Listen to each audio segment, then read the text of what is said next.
एक बाजार में सिर्फ 500 में एक गुलाम बिक रहा था। इतने में एक अमीर आदमी वहां से गुजरा। उसने गुलाम को देखा और सोचा, सिर्फ 500 में गुलाम, इतना सस्ता, चलो खरीद लेता हूँ। आदमी गुलाम के मालिक के पास गया और पूछा, ये इतना सस्ता क्यों है? क्या ये कामचोर है? मालिक धीरे से बोला, नहीं साहब, ये बहुत मेहनती है, ईमानदार है, बस एक ही ऐब है, ये कभी कभी चुगली कर देता है। आदमी मुस्कुराया और सोचा, मेरे घर में तो सिर्फ मैं और मेरी पत्नी है, चुगली करेगा भी तो किससे करेगा? और उसने गुलाम को खरीद लिया। कुछ दिनों तक सब कुछ बिल्कुल ठीक चलता रहा। गुलाम ईमानदारी से काम करता रहा, घर में शांति थी। लेकिन एक दिन उसके अंदर की चुगली जाग गई। गुलाम पत्नी के पास गया और धीरे से बोला, मेम साहब, क्या आपको पता है साहब का बाहर किसी औरत के साथ चक्कर चल रहा है? पत्नी का दिल टूट गया, उसकी आंखों से आंसू बहने लगे। गुलाम बोला, मेम साहब, मेरे पास इसका इलाज है, बस आज रात जब साहब सो जाएं, उनकी दाढ़ी के कुछ बाल काटकर मुझे दे दीजिए। पत्नी ने दुख और शक में हाँ कर दी।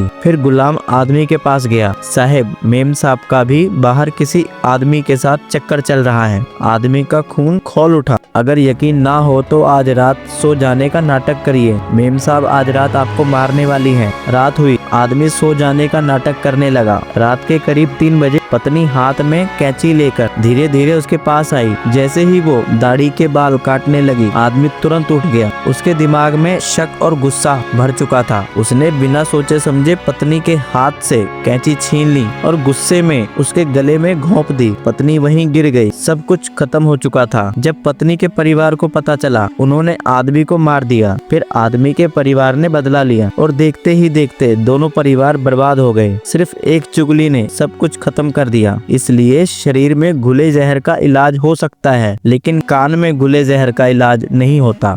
इसलिए कभी भी सुनी सुनाई बातों पर बिना सच जाने विश्वास मत करो, क्योंकि शक का जहर सिर्फ रिश्तों को नहीं, पूरी जिंदगी को बर्बाद कर देता है।